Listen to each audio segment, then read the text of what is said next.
Hi food lovers, welcome back to Parthu's వంటశాల.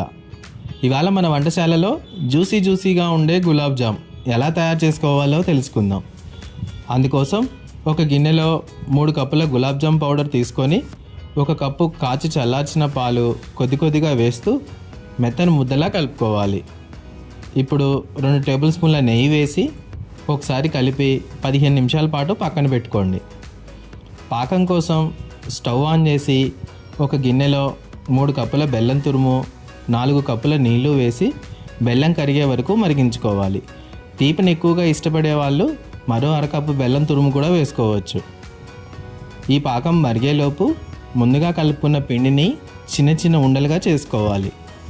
ఇప్పుడు బెల్లం కరిగి కాస్త లేతపాకం వచ్చే వరకు మరిగించుకున్నాక చివరగా 1 టీ స్పూన్ యాలకుల పొడి వేసి మరోసారి కలిపి తీసి పక్కన పెట్టుకోండి. తర్వాత అదే స్టవ్ మీద ఒక కడాయి తీసుకొని వేయించుకోవడానికి సరిపడా ఆయిల్ వేసి ఆయిల్ వేడయ్యాక మంటను మీడియంలో ఉంచి చేసి పెట్టుకున్న ఉండలన్నింటినీ ఒక్కొక్కటిగా వేస్తూ గోల్డెన్ కలర్ వచ్చే వరకు వేయించుకొని తీసిన వెంటనే బెల్లం పాకంలో వేయాలి.